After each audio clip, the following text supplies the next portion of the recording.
안녕하세요. DJ 사나입니다. 오늘의 사연 시작해 보겠습니다. 여러분들은 신을 믿나요?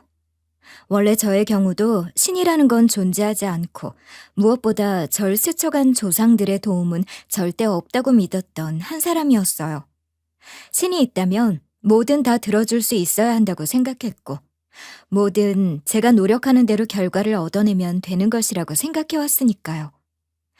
그런데 저는 이제 적어도 신은 있다고 믿어요.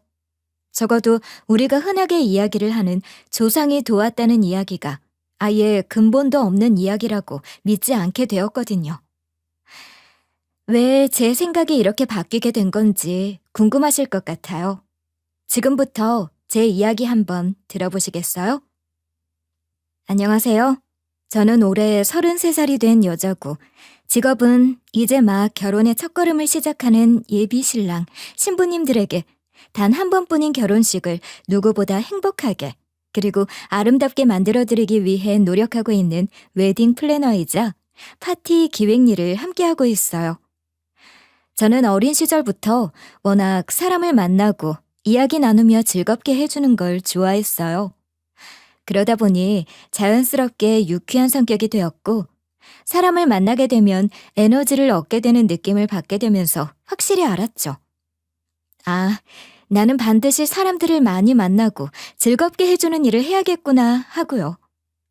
그렇게 제가 선택한 직업은 웨딩 플래너이고, 저는 이 직업을 선택했다는 것 자체가 제 적성에 딱 맞고 탁월한 선택이었다고 생각하고 있어요. 제 직업을 듣고 다들 느끼시겠지만, 워낙 사람을 만나게 되는 일들이 많기 때문에 사람들이 느끼는 감정이나 어떤 기분을 매우 빠르게 캐치하게 되는 능력이 생기게 되는 건 당연하기도 해요.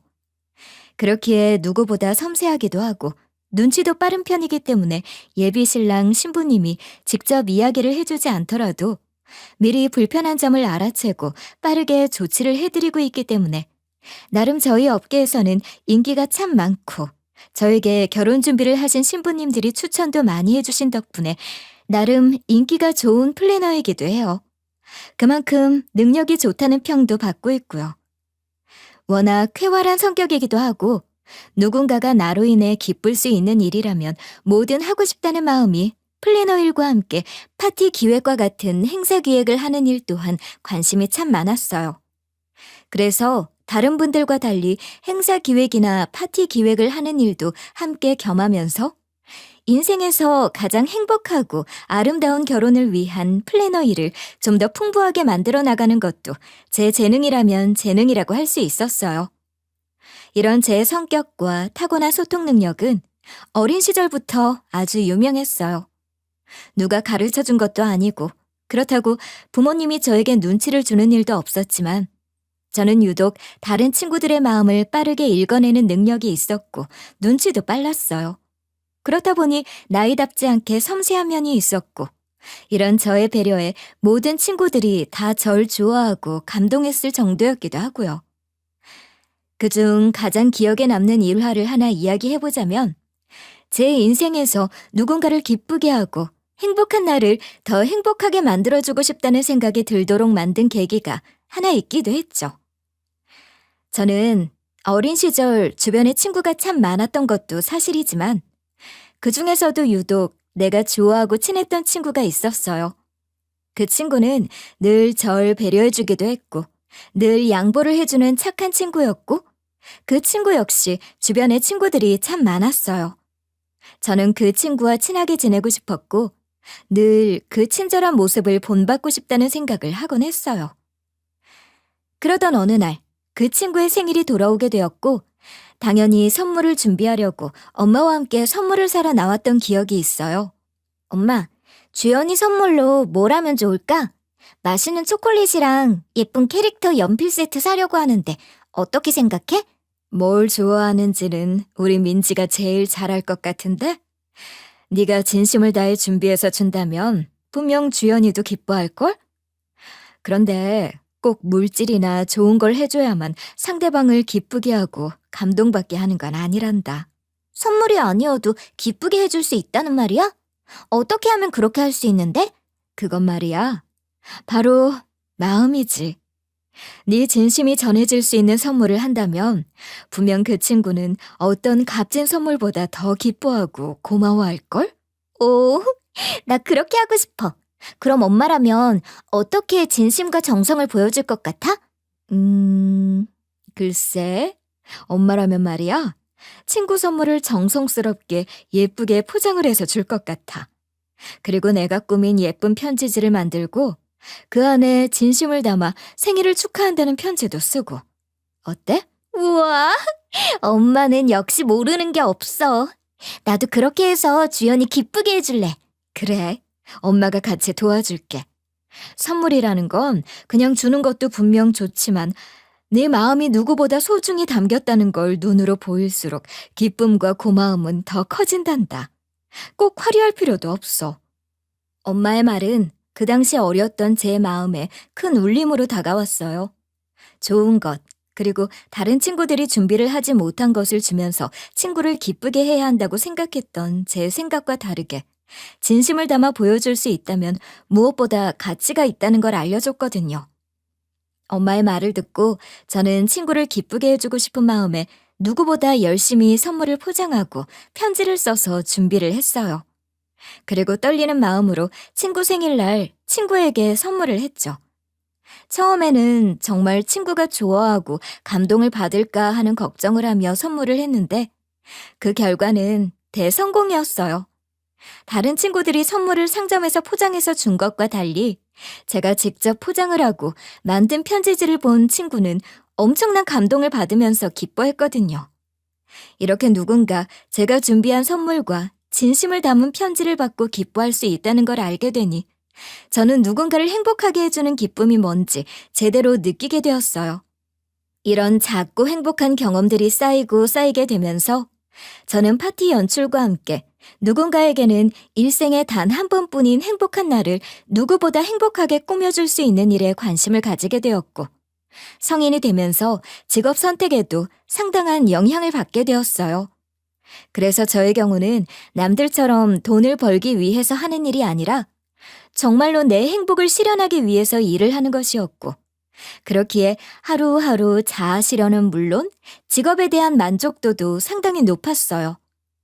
이런 제 행복한 경험과 추억은 직장을 가지고 웨딩 플래너로 일을 하게 되면서도 꾸준하게 쌓이고 또 쌓였고 보람을 느끼는 일들이 많았는데 그 중에서 나름대로 직업에 대한 긍지를 가지게 된 여러 가지 추억 중 가장 기억에 남는 것은 제가 가장 좋아했던 그 주연이라는 친구의 결혼식을 제가 직접 플래너로서 진행을 도와줬던 경험이기도 했어요. 어린 시절 제가 정말 좋아했던 친구였는데 마침 결혼 준비를 하는 상황에서도 제 인지도를 들었는지 부탁을 하게 되었다고 하더라고요. 누구나 살면서 딱 한 번뿐인 결혼식이기 때문에 뭐부터 시작을 해야 하고 어떻게 준비를 해야 하는지 막막해 하는 경우도 많기 때문에 그런 부분들을 어려움 없이 진행할 수 있도록 도와주고 거기에 더해 더욱더 행복하고 아름다운 결혼식이 될 수 있도록 도와주는 것이 제 역할이기도 했으니까요. 너 내가 이 업계에서 꽤 능력 있다는 거 알고 있지? 내가 네 결혼식은 누구보다 멋지고 네가 원하는 행복한 날로 만들어줄게. 진짜 어떻게 시작해야 할지 막막했는데 마침 딱 네 생각이 나지 뭐야? 이렇게 친구 신세를 져서 너무 미안하기도 한데 그래도 너한테 맡길 수 있으니 안심이 돼. 그럼 친구가 아니라 지금은 내 고객인 거야. 난 모든 고객님들은 다 행복하게 만들어주는 일을 하는 거고. 네가 원하는 영화 같은 결혼식 내가 만들어줄게. 걱정 마. 와, 난 진짜 어릴 때 네가 생일 선물 줬을 때부터 너에게 감동받기만 하는 것 같아. 넌 예전이나 지금이나 달라진 게 하나도 없어. 고마워. 친구는 저에게 매우 고마워했고 저는 그런 친구를 실망시키고 싶지 않은 마음에 누구보다 열심히 준비를 해 무사히 결혼식을 마칠 수 있도록 도와줬어요. 모든 식을 다 마친 후 신혼여행을 다녀온 친구는 공짜로 도와준 것도 아님에도 불구하고 저에게 연락을 해 밥을 사면서 감사함을 표하더라고요. 제가 느끼는 보람은 딱 이런 것인데 가까운 친구에게 이런 결과를 얻으니 나름 뿌듯하기도 하고 보람찼어요. 민지야, 난 진짜 네 덕에 다른 플래너들하고 차원이 다르게 내가 걱정할 것도 하나도 없이 잘 끝냈어. 너무 고마워. 나 결혼식 끝나고 여기저기 칭찬만 잔뜩 받았어. 네 덕분이야. 에이, 뭘 또 나 때문이겠어. 네가 안목도 좋고 원하는 게 다 좋았으니 그렇지. 그리고 뭐 내가 공짜로 해준 것도 아닌데 뭐. 그래도 너 덕에 정말 막막하고 힘들 것 같은 결혼 준비 진짜 완벽하게 끝냈어. 너무 고맙다 얘. 이렇게 다른 사람 결혼도 이 정도면 넌 얼마나 멋진 결혼식을 할까 너무 기대되네. 넌 언제 결혼하니? 나? 글쎄, 고객님들 행복한 결혼 시켜드리느라 나는 아직 짝도 못 찾았네. 그래도 난 나랑 가장 잘 어울리는 사람이랑 결혼할 거야. 내가 뭐든 잘 꾸며줄 수 있으니까.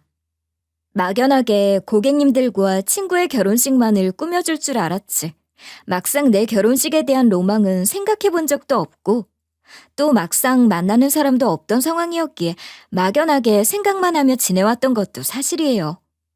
그런데 인연이라는 것이 참 신기하듯 정말 우연한 계기로 직장 동료들과 가졌던 술자리에서 지금의 예비 신랑을 만나게 되었고 서로에게 관심을 가지게 되면서 본격적으로 연인으로 발전을 하게 되었어요. 예비 신랑은 저만큼이나 유쾌하고 밝은 성격의 소유자였고 어떤 상황이 오든 긍정적으로 모든 걸 바라보는 모습을 보면서 분명 저와 결이 맞고 좋은 사람이라고 생각했던 건 사실이에요. 특히 주말도 없이 일을 하는 저를 배려해주는 모습이 너무 고마웠고 술자리에서 만난 상황에서 여자 문제로 인해 다툼이 생기지 않을까 걱정을 했었는데 오히려 이런 일이 없도록 깔끔하게 자기 관리를 해주는 모습을 보니 더 믿음이 갔던 것 같아요. 그렇게 자연스럽게 결혼 준비까지 이어졌고 결혼을 준비하는 과정에서도 예비 신랑은 저에게 전적으로 모든 걸 맡겼어요. 그렇게 예비 시댁 식구들을 만나 인사를 하기도 하면서 차근차근 준비를 해나갔어요. 그렇게 예비 신랑을 만나고 물 흐르듯 연애를 약 1년 반 정도 이어온 후에 자연스럽게 결혼 준비를 시작했어요. 그리고 결혼 준비를 위해 본격적으로 양가 부모님을 만나서 인사를 하게 되었고요. 인사를 드리러 가는 순서에 대해서도 예민할 수 있는 부분이기도 했는데 예비 신랑은 누구보다 호탕하게 저희 집 먼저 인사를 가도 상관이 없다고 이야기를 했고 저는 그 마음이 고마워 흔쾌히 예비 신랑의 부모님을 먼저 찾아뵙자고 제안을 했고 제 제안이 고마웠던 예비 신랑은 고맙다는 말과 함께 인사를 드리러 가게 됐어요. 예비 신랑의 성격을 보면 워낙 긍정적이기도 하고 쾌활한 사람이었기 때문에 당연히 예비 시댁 식구들 역시 좋은 사람일 것이라는 확신을 가지고 인사를 드리는 자리를 마련했어요. 그런데 예비 신랑과는 다르게 예비 시어머니는 절 처음 만난 그날부터 무언가 마음에 들지 않는 건지 아니면 제가 탐탁지 않았던 건지 전혀 알 수 없는 표정으로 절 맞이하셨어요. 누군가의 표정이나 말투를 보며 쉽게 그 사람의 기분을 알아낼 수 있는 제가 느끼기에도 애매한 그 모습으로 인해서 저는 마음 한켠이 참 찜찜하다는 생각이 들기도 했고요. 예비 시어머니는 서울에서 작은 식당을 하시는 분이었기 때문에 꽤 노련하기도 했고 저만큼이나 사람을 잘 읽는 그런 분인 듯 했어요. 그래서인지 예비 시어머니에 대한 첫인상은 생각보다 읽기가 어려웠고 역시 시댁은 어렵다는 말이 제대로 맞는 말인지 꽤 어렵게 느껴지더라고요. 대화를 나누며 예쁘게 보이면 얼마든지 예비 시어머님의 마음을 얻을 수 있을 것이라는 생각으로 잘 지내려 노력했어요. 그런데 예비 신랑과는 전혀 다르게 매우 고리타분하고 고전적인 잣대를 가지면서 보수적인 분이라는 것을 제대로 느끼는 계기가 있었죠. 물론 이런 느낌을 받게 된 건 예비 시어머니와 결혼 준비를 하면서 부딪히는 일이 생기게 되면서 알게 된 사실이기도 했죠. 예비 시어머니의 그런 모습이 불편하게 느껴지긴 했지만 그래도 저보다 오랜 시간 살아오셨고 나름 고전적이고 보수적인 성격은 오히려 상식밖에 언행이나 말을 할 일이 없다고 생각을 하니 오히려 잘된 것이라고 긍정 회로를 돌리며 지내고 있기도 했어요. 예, 식장은 무조건 가까운 데로 해라. 그리고 뭐 다 떠나서 밥이 제일 맛있어야 해. 안 그러면 우리 욕먹이는 일이야. 알지? 어머니, 그건 지훈 씨랑 한번 상의를 해볼게요. 그래도 밥 맛있는 곳으로 할 테니 너무 걱정하지 마세요. 요즘 진짜 맛있고 좋은 뷔페 많거든요. 뷔페? 예. 어르신들 결혼식 보겠다고 와서 밥 먹겠다고 왔다 갔다 하라는 말이니? 너네 젊은 애들이나 편하고 좋을지 모르겠지만 그건 난 반대다. 그냥 갈비탕이나 음식 한 상으로 나오는 대로 해. 불편하게 만들지 말고. 예? 어머니, 요즘 그런 데 별로 없기도 하고 저희 결혼식인데 맛있는 음식 대접하고 싶어서요. 지훈 씨랑 잘 상의해서 결정해 볼게요. 조언은 잘 새겨 듣겠습니다. 글쎄, 지훈이랑 이야기를 해봤자 그렇게 하는 게 좋다니까. 넌 왜 예비 시어머니가 이야기를 하는데도 그렇게 말을 안 듣니? 이건 뭐 여기나 저기나 내 맘에 안 드는 건 똑같아서 원. 제가 어머니 마음에도 들고 저희 마음에도 드는 그런 곳으로 잘 해볼게요. 그런데 누가 또 마음에 안 드시는 거예요? 뭘 또 내가 누가 또 마음에 안 들었다고 말을 했다고 그래? 말이 그렇다는 거지. 아무튼 내가 말한 대로 준비해. 알았지? 저는 웨딩 플래너 일을 해오면서 정말 많은 신부님들을 봐왔고 결혼 준비 과정에서 결국 집안 싸움으로 번지게 되면서 파혼까지 이르는 커플들을 정말 많이 봐오기도 했기 때문에 저는 최대한 예비 시댁과 저희 집 사이에 불화가 만들어지지 않도록 하기 위해 유연한 대처가 필수라고 생각을 했어요. 그리고 어떤 면에서는 시어머니와 같이 고리타분하고 사리분별을 따지시는 분들이 오히려 더 나을 수 있다고 생각을 했기 때문에 오히려 괜찮다는 생각이 들기도 했어요. 물론 그렇다고 해서 모든 부분들을 다 참을 수 있고 넘길 수 있는 건 아니었어요. 저 역시 예비 시어머니의 말도 안 되는 요구와 이야기, 그리고 가끔은 선을 넘는 발언들로 인해서 문제가 생기기도 했고 그냥 넘기기도 어렵다고 했던 사건들이 많았습니다. 예비 시어머니는 결혼 준비의 모든 과정에서 단 하나도 관여하지 않은 부분이 없었어요. 결혼식장 선택부터 시작을 해서 웨딩드레스, 예물, 예단, 요즘은 잘 하지도 않은 패배까지 모두 다 간섭을 했고 예비 시어머니가 원하는 것은 뭐든 다 진행하기를 바라셨어요. 아무리 예비 시어머니라 하더라도 인생에 단 한 번뿐인 제 결혼식을 예비 시어머니의 입맛에 맞춰서 할 수는 없었기 때문에 이런 부분에 있어서 조금씩 저와의 갈등이 생기게 되는 건 어쩔 수 없는 일이었어요. 시어머니가 아닌 제가 결혼을 하는 것이기 때문에 제대로 하고 싶었고 그동안 많은 예비 신랑 신부님들을 위해서 도움을 드렸던 상황에서 그대로 다 따를 순 없었기도 하고요. 이에 몇 차례 의견 충돌이 있었고 고집을 부리며 제가 원하는 대로 하겠다는 이야기를 하자 예비 시어머니는 꼭 제가 들으라는 듯 이야기를 하시더라고요. 아니, 내가 뭐 말도 안 되는 거 하라는 게 아닌데 왜 이렇게 말을 안 들어먹니? 요즘 여자애들은 왜 이렇게 튀는지 모르겠어. 부끄러운 걸 모르는 거야 뭐야. 결혼은 일륜지 대사야. 조시는 며느리들은 다 어디로 간 건지. 에휴, 네? 어머니, 지금 무슨 말씀을 하시는 거예요? 혹시 지금 저 들으라고 하신 말씀이세요? 제가 조신하지 않아서요? 아니, 내가 언제 너 조신하지 않다고 이야기했니? 그냥 그렇다고 말을 한 거지. 또 시애미가 말하는 거 고깝게 듣기는. 어머니, 요즘은 어머니 때처럼 결혼 준비하는 경우 없어요. 많이 생략하고 또 시대도 많이 변했고요. 제가 전문가니까 잘 알잖아요. 제가 과하게 준비를 하거나 뭘 하려고 한 건 아닌데 뭔가 좀 마음에 들지 않는 부분이 있으신 거예요? 편하게 말씀해 주세요. 예. 너는 내가 말 실수를 좀 하면 그걸 끝까지 물고 늘어지면서 사람 불편하게 하더라. 내가 말했잖아. 딱히 네가 조신하지 않다는 건 아니고 그냥 요즘 전반적인 젊은 애들 보면 그렇다고 말한 거지. 딱히 그런 마음으로 한 얘기는 아니야. 마음에 담아두지 말아라. 아, 그럼 어머니 저 들으라고 하신 말씀은 아니시라는 거죠? 저는 또 오해할 뻔했잖아요. 역시 우리 어머니 솔직하고 쿨하게 말씀해 주셔서 너무 좋아.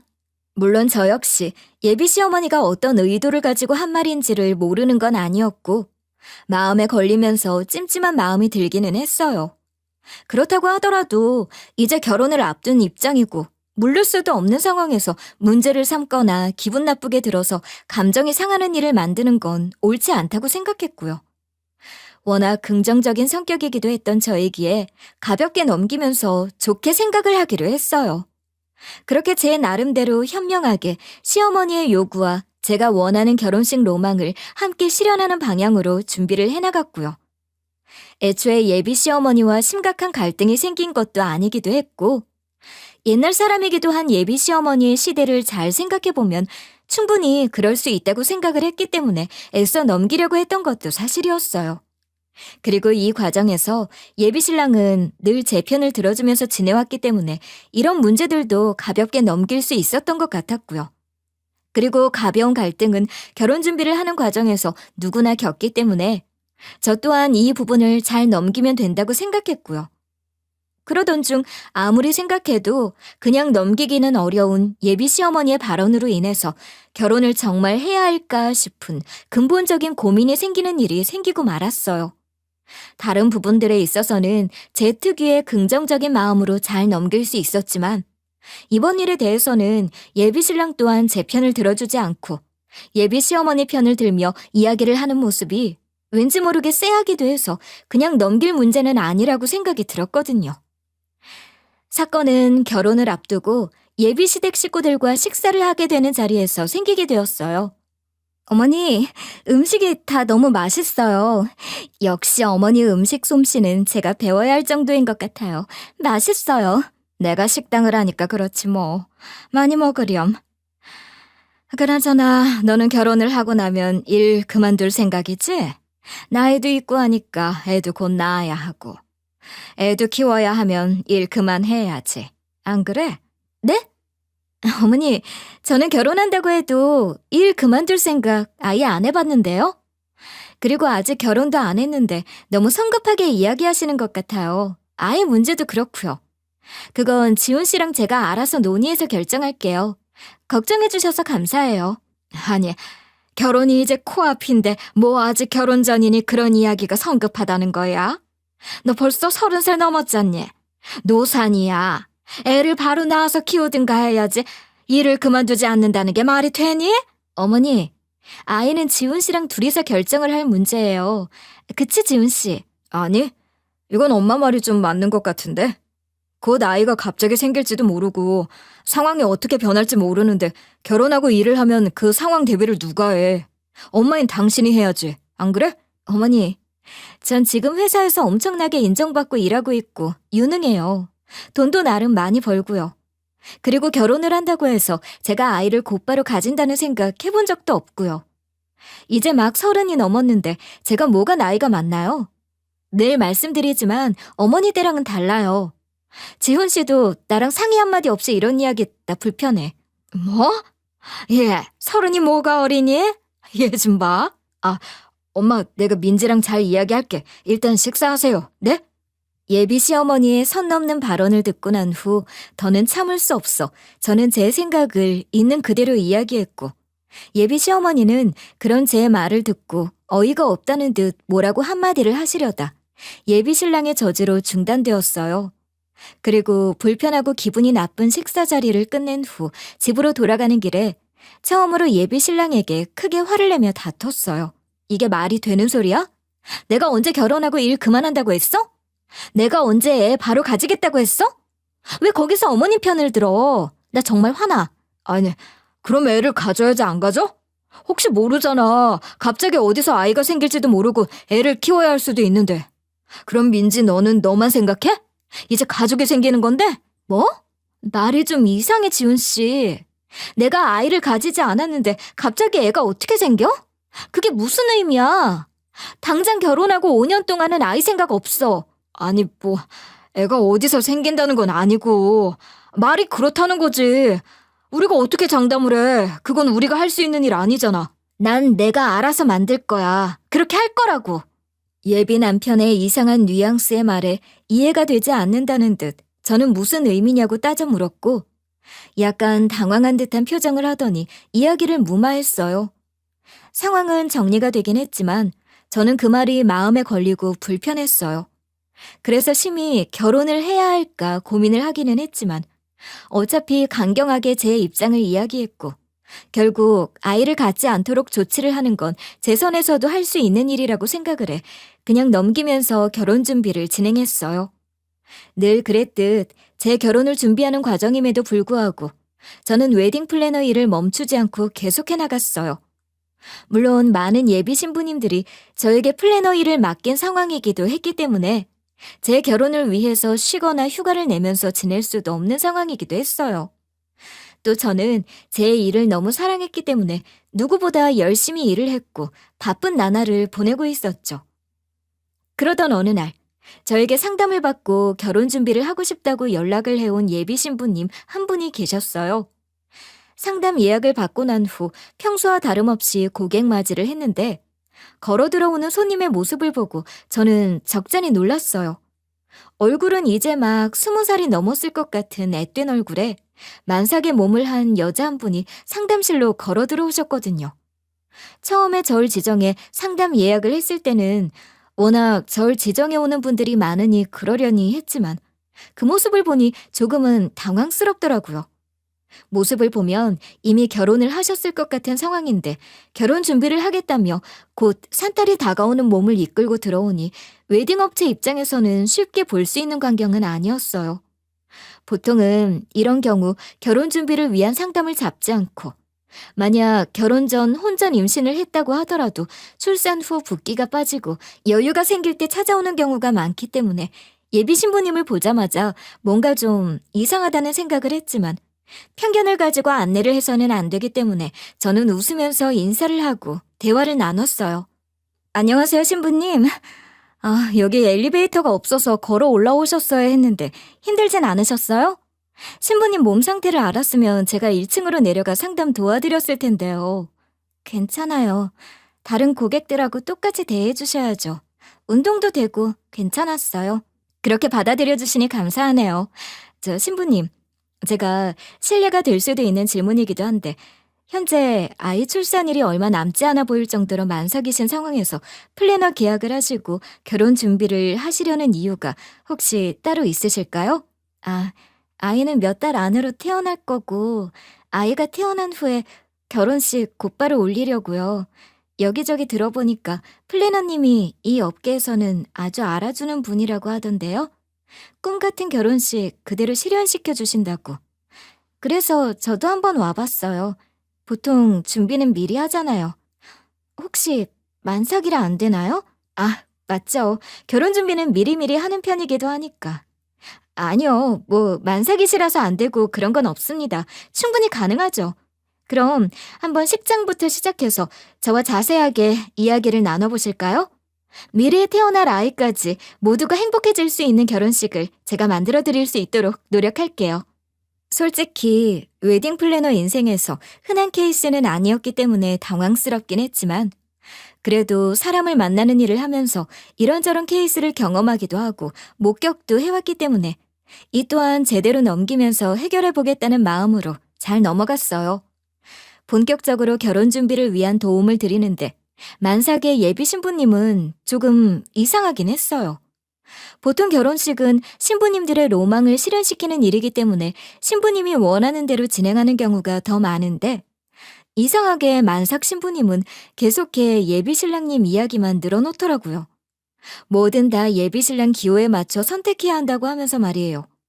또 한 가지 특이한 점은 저에게 맡기시면서도 저에게 상당히 적대적으로 구셨다는 점이었어요.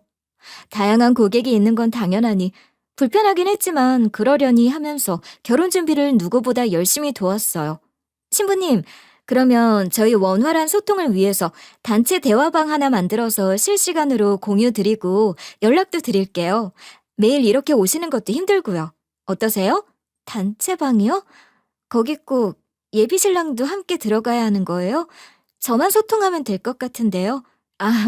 보통은 신랑 신부님 모두 다 방에 들어오셔서 의견 공유하시고 하는데 원하지 않는다고 하면 신부님만 따로 저랑 소통하셔도 돼요. 전혀 상관은 없어요. 네, 그러면 그냥 저 플래너님이랑 따로 연락하면서 준비하는 걸로 할게요. 이상하게도 예비 신랑과의 연락이나 접촉을 피하는 듯한 느낌을 받긴 했지만 그러려니 했어요. 그렇게 준비를 도와드리면서 저는 저 나름대로 제 인생에 한 번뿐인 결혼식을 하는 날이 다가오더라고요. 별다른 문제 없이 결혼식 준비는 잘 진행되어 갔고 이대로라면 제가 원하는 결혼식을 실현할 수 있다고 생각했어요. 그런데 결혼식을 진행하기 바로 직전, 조상이 도왔다는 말이 딱 맞는지 정말 거짓말처럼 신기하고도 황당한 경험을 하게 되었어요. 사건은 결혼식 전날에 일어났어요. 혼주한복을 좀 더 특별하고 좋은 곳에서 준비를 하고 싶었던 전, 제 직업 특성상 인맥을 동원해 특별한 곳에서 준비를 했고, 한복이 다 마련되었다는 소식에 직접 받으러 간 후 예비 시어머니에게 혼주한복을 전달하기 위해 시댁 방문을 하게 되었어요. 당일 오전, 예비 시어머니에게 들릴 예정이라고 말씀을 드리긴 했지만 정확한 시간은 이야기하지 않았고, 미팅이 좀 늦게 끝이 나면서 늦은 오후에 시댁으로 찾아가게 되었어요. 도착 직전 이야기는 드리지 않았지만 그래도 오늘 오겠다고 이야기를 드렸으니 괜찮겠지 하는 마음으로 문을 열고 들어가 예비 시어머니를 부르려는 순간 열린 문틈 사이로 나누는 대화 소리가 들리더라고요. 예비 시어머니는 어떤 여자와 이야기를 나누는 것 같았고 저는 그 모습을 보며 막연히 아, 내가 너무 늦게 와서 손님이 왔나 보다 싶은 생각을 하며 몸을 뒤로에 나가려고 했어요. 그런데 그 순간 문틈으로 보인 여자의 실루엣은 정말 낯이 익더라고요. 어디서 많이 본 뒷모습이라고 생각을 해서 저도 모르게 돌리려던 시선이 멈췄고 그로 인해 본의 아니게 두 사람의 대화를 엿듣게 되었어요. 놀랍게도 예비 시어머니와 이야기를 나누는 여자는 홀몸이 아닌 것 같았어요. 그냥 봐도 만삭의 모습을 하고 있었거든요. 이런저런 생각을 하며 바라보는 순간 만삭의 여자가 예비 시어머니에게 이야기를 하더라고요. 어머님, 제가 이 집 며느리잖아요. 그렇다고 하셨죠? 그쵸? 어머님 아들 아이도 제 뱃속에서 이렇게 잘 자라고 있고요. 솔직히 저는 지금 이 결혼도 이해가 안 가요. 그럼 아범은 언제 이혼시킬 거예요? 저도 올해는 못 기다려요. 결혼식 내일이라면서요. 정말 저랑 하신 약속 지키실 거죠? 저 너무 불안해요. 예, 속고만 살았니? 내가 너 배신할 거였으면 진작 연락 다 끊었지. 걱정하지 마. 아무렴 내가 내 아들 자식까진 너를 선택하지. 고집도 세고 배웠다고 지할 말 다 아는 깡깡한 며느리 드리고 싶겠니? 걔는 네가 애 낳은 것도 모른다. 일단 결혼만 하고 그 애랑 살다가 재산 분할 제대로 챙겨서 나온다고 하잖아. 내 말은 못 믿어도 지훈이 말은 믿어야지. 저는 그 이야기를 모두 다 들은 순간 귀를 의심했어요. 정말 온몸에 피가 전부 다 빠져나가는 기분이라는 게 어떤 것인지 그때 제대로 느낄 수 있겠더라고요. 제가 전날 혼주한복을 드리러 오지 않았다면, 그리고 일이 너무 늦게 끝나 지금 이 시간에 오지 않았다면 아무것도 모르고 행복한 신부가 되었을 생각을 하니 소름이 돋더라고요. 그동안 저를 속이고 굳이 만삭인 내연녀까지 있는 상황에서 저와 결혼을 하게 하려고 하다니. 이건 나에 대한 배신이고 엄연한 사기라고 생각했어요. 게다가 그 만삭의 내연녀 얼굴을 보는 순간 너무 놀랐어요. 바로 저에게 적대적으로 굴면서 예비 신랑은 숨긴 채 결혼 준비를 한다던 바로 그 만삭의 고객님이었거든요. 모든 걸 확인하니 제대로 된 이성이 잡히지 않더라고요. 마음 같아선 당장이라도 달려가 이 상황에 대해 따지며 큰 소리로 화를 내고 결혼도 다 엎어버리고 싶었지만 잠시 생각을 한 후 마음을 고쳐먹었어요. 기왕 하려면 제대로 복수를 해야 한다고 생각했거든요. 예비 시어머니에게는 아무 일도 없다는 듯 일이 너무 늦게 끝나서 직접 한복 전달을 드리러 갈 수가 없어서 퀵으로 보냈다고 둘러대고 그대로 상황을 무마한 채 집으로 돌아갔어요. 제가 이 모든 사실을 안다는 것을 숨긴 채 무슨 정신으로 집으로 돌아왔는지도 모르겠더라고요. 집으로 돌아와 예비 시어머니 입에서 나온 경악을 할 만한 이야기를 떠올리니 몸이 부들부들 떨리면서 잠도 오지 않더라고요. 오직 제 머릿속에는 어떻게 해서든 복수를 해야겠다는 마음이 강하게 들었어요. 그렇게 밤잠을 제대로 자지 못한 채 설친 저는 그대로 결혼식 준비를 하러 나갔어요.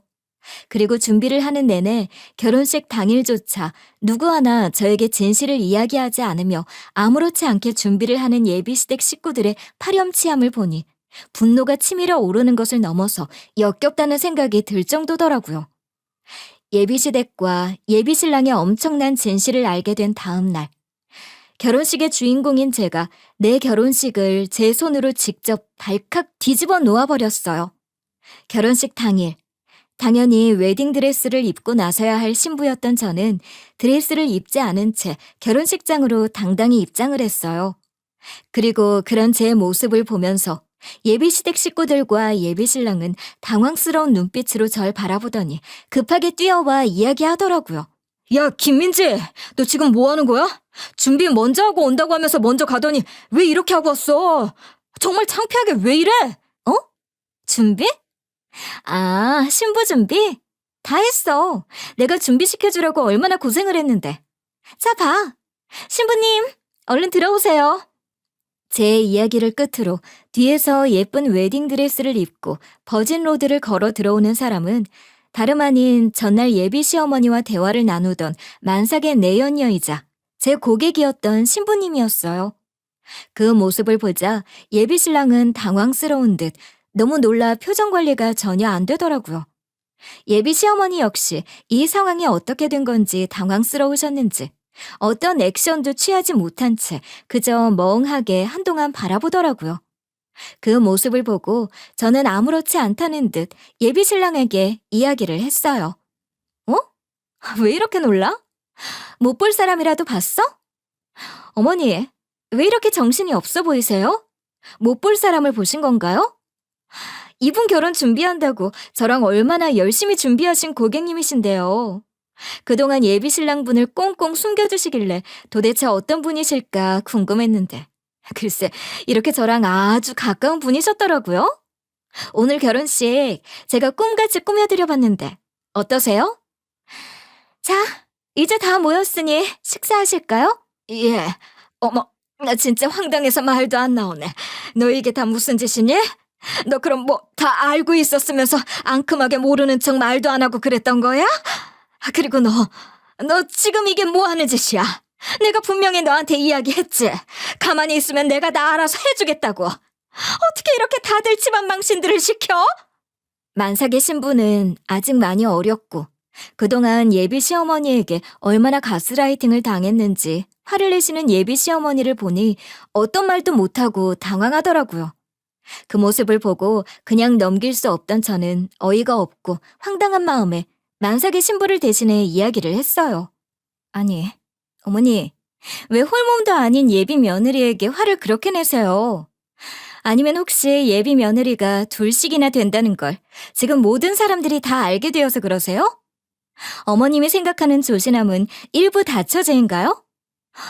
어떻게 절 이렇게 함부로 하실 수 있죠? 게다가 자기 손자를 가진 여자를 이렇게 버리면서 정말 파렴치한 부자네요. 오늘 결혼을 해야 할 상대는 제가 아니라 이 신부님이죠. 그리고 저는 당신들하고 법대로 이야기할 테니 그렇게 아시고요.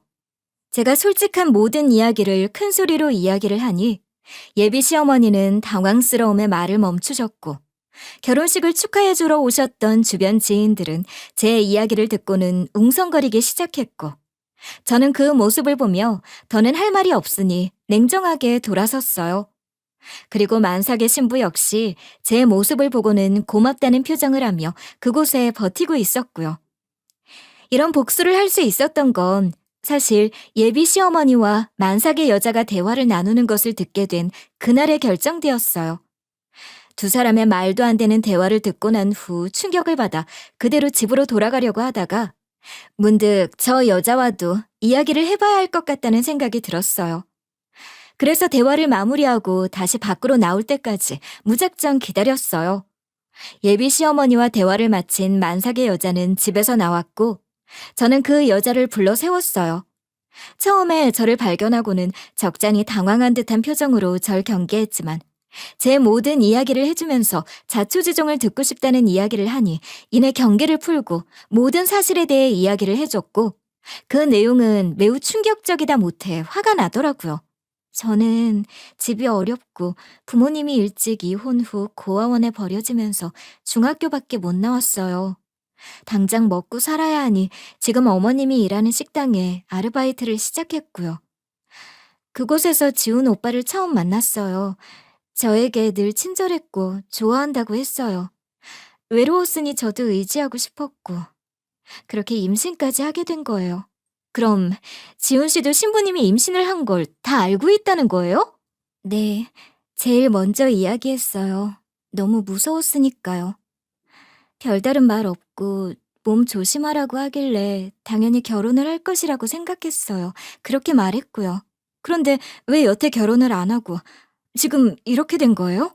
분명 결혼을 하자고 했는데 그러려면 아이가 없어야 한다고 했어요.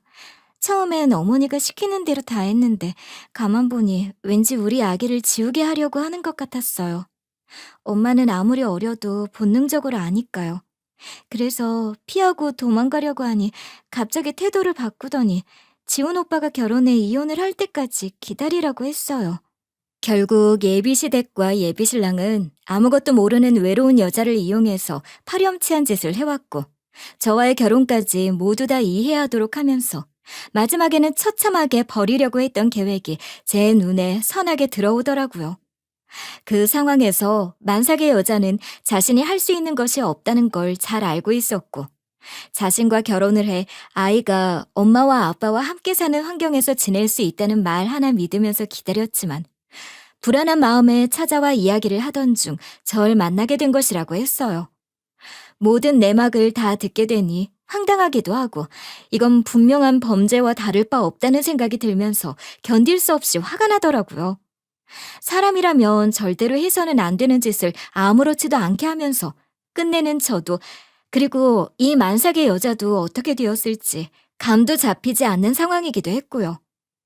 이런 정도까지 생각이 들게 되니 그들의 악마 같은 모습에 소름이 돋는 동시에 절대로 그냥 파혼 정도로 넘어가는 건 말이 안 되는 상황이라는 생각이 들었어요.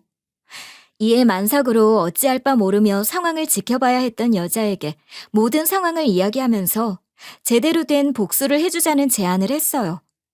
처음에는 자신의 결혼도 무산될까 두려운 마음에 제 제안을 듣고는 제대로 된 결정을 하지 못했지만 결국 멀리 봤을 때 자신과 자신의 아이를 지켜줄 수 있는 사람들이 아니라는 사실을 깨닫게 되면서 저와 함께 손을 잡고 제대로 된 이벤트를 해주겠다고 하더라고요.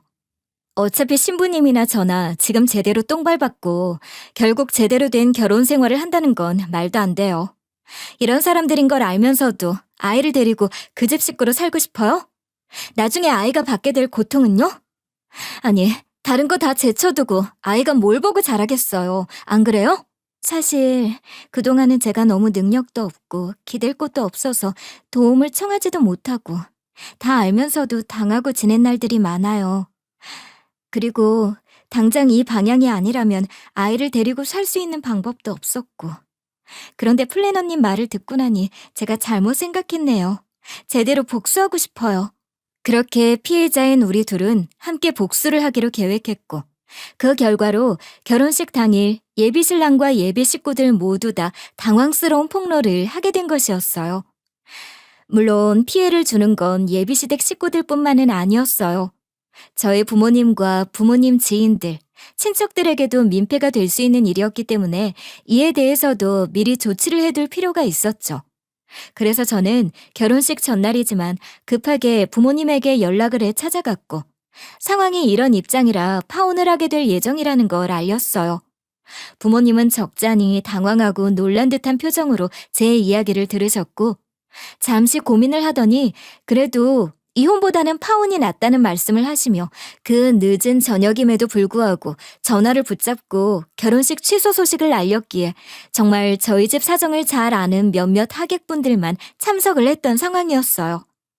몇몇의 하객분들이 오지 않도록 막지 않았던 이유도 설마 와서 이런 상황들을 모두 다 보신다고 하더라도 파혼을 하는 이유가 저로 인한 것이 아니며 상대방의 말도 안 되는 범죄와 같은 사기극으로 인해 하게 되는 것이기 때문에 부끄러운 일이 아니라고 말씀을 해주셨어요. 덕분에 제가 더 용기를 얻고 이렇게 큰 폭로와 함께 제대로 된 사이다 복수를 할 수 있었던 것도 사실이고요. 그렇게 저희 두 여자의 폭로로 인해 결혼식은 말 그대로 발칵 뒤집혔고 저는 모든 걸 정리한 후 그대로 유유히 결혼식장을 나왔어요. 결혼식도 제대로 뒤집어 놓고 하고 싶은 말도 신나게 다 하고 나니 마음이 후련한 걸 넘어서 속이 다 시원해서 기분이 좋아지더라고요. 물론 모두 다 끝난 건 아니었어요. 어쩌면 이제부터 본격적인 시작일 테니까요. 결혼식 이후에 이제는 예비시댁도 아닌 그 사람들은 끊임없이 연락을 해오면서 절 지탄하기 바빴어요.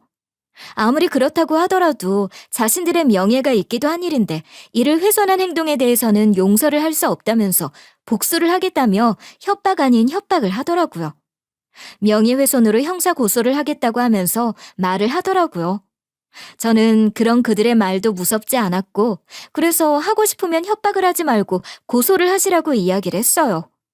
저 역시 그 사람들을 상대로 해야 할 것들이 산더미같이 쌓인 입장에서 형사 고소를 한다고 한들 그 뒤 상황이 무섭지 않았거든요. 무엇보다 결혼 준비를 하려고 쏟았던 제 금전적 비용을 포함해서 말도 안 되는 사기극으로 인한 정신적 충격에 따른 손해배상 청구를 진행할 예정이었으니까요. 본격적으로 절 속이고 끝내 사기 결혼을 하려고 했던 상황에 대한 책임을 묻기 위한 법정 싸움을 시작했어요. 말로만 연락을 해 욕을 하고 고소를 하겠다는 협박을 하겠다며 겁을 주던 그들과 다르게 저는 어떤 이야기도 하지 않은 채 어느 날 갑자기 소장을 접수했고 그 소장을 송달받자마자 꽤나 당황을 했는지 또다시 찾아와서 난리를 치더라고요. 법적 소송 중에는 어떤 이야기도 하지 말라고 했던 변호사님의 조언대로 저는 대응을 하지 않았고 오히려 어떤 대응도 하지 않자 약이 잔뜩 올랐는지 빈번하게 절 찾아와서 자극을 하려고 했고 그 방법이 도를 넘게 되자 저는 경찰에 신고를 했어요. 경찰에 신고를 하니 자연스럽게 상황이 정리가 되더라고요. 변호사 상담 시 파혼 소송을 하게 된다면 제대로 된 보상을 받기가 어렵다는 이야기를 듣고는 해서 자신 없는 상황에서 법률 상담을 받았는데 다행히 저에게는 긍정적인 답변을 받을 수 있었어요. 보통 파혼 소송의 경우에는 정신적 손해에 대해서는 크게 받아낼 수 있는 게 없기는 하고 경제적인 부분에 대해 받아내는 게 목적이긴 합니다. 그런데 민지님 같은 경우는 워낙 심각한 사안이고 말 그대로 사기 결혼과 같은 사안이라고 할 수 있기 때문에 정신적 손해에 대해서도 어느 정도 청구를 해볼 승산이 있다고 보여집니다. 네, 사실 크게 보상을 받지 않는다고 하더라도 그 사람들도 똑같이 고통을 받아봤으면 하는 마음도 있었는데 그래도 긍정적인 답변을 들어서 너무 다행이에요. 그럼 변호사님만 믿고 진행하겠습니다. 그렇게 법적 소송을 진행하면서 우연히 또 다른 피해자였던 만삭의 고객님이 생각나더라고요. 그날 이후 딱히 연락을 해볼 필요가 없다고 생각해 더 연락을 주고받지는 않았지만 궁금함에 먼저 연락을 해보게 됐고 얼굴을 한번 보고 싶다는 말에 약속을 잡고 만나게 되었어요. 그날 이후로 잘 지내셨어요? 저야 그 집이랑은 연을 완벽히 끊었지만 어떻게 지내는지 궁금하기도 해서 연락해봤는데 만나자고 해주셔서 놀랐어요. 네, 저도 그날 이후로 그 집구석이랑은 인연을 완전히 끊었어요. 덕분이에요. 어머, 듣던 중 제일 반가운 이야기네요. 사실 자신이 없어 보여서 너무 걱정스러웠거든요. 당시에는 지푸라기라도 잡는 심정으로 결혼을 대신이라고 하고 싶었는데 막상 아이를 출산하고 나니 아이만 뺏어서 절 또 근본 없는 며느리로 몰면서 버리려고 하더라고요. 다른 건 몰라도 제 아이는 뺏길 수 없잖아요. 제가 엄만데. 그래서 저도 지금 아이 안 뺏기려고 소송하고 있어요. 아이를 낳은 후 아이의 엄마가 된 고객님은 이제 더는 약한 여자가 아니었더라고요. 아이를 지키기 위해 각성을 했고 그 사람들은 절대 가까이 두면 안 되는 사람들이라는 걸 깨닫게 되었다고 하더라고요. 그렇게 저도 그리고 다른 피해자인 고객님도 다시 일상으로 돌아와서 각자의 위치에서 행복하게 그리고 열심히 살아가고 있어요. 물론 저는 그날 이후에도 플래너 일을 계속하고 지내고 있고요. 살면서 누구나 말도 안 되는 드라마 같은 일들을 겪게 될 수 있기도 하다고 이야기를 하곤 하지만 아마 저만큼 황당한 일을 겪는 경험은 흔하지 않을 것 같다는 생각을 하기도 해요.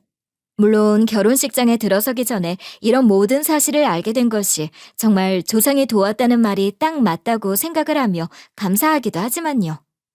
이 일을 계기로 저는 앞으로 몇 년간은 누구를 만날 자신도 결혼을 할 생각도 잘 나지 않을 것 같기는 해요. 하지만 그렇다고 해서 영원히 저 혼자서 지내고 싶지는 않아요. 언젠가는 저 역시 절 사랑해주고 행복하게 해주는 그런 사람을 만나서 제가 행복한 결혼을 도와드렸던 수많은 신랑 신부님들처럼 행복한 결혼을 할 수 있을 것이라고 믿으면서 제 이야기를 마무리해 보려고 해요. 모두들 제 이야기를 들어주셔서 감사합니다.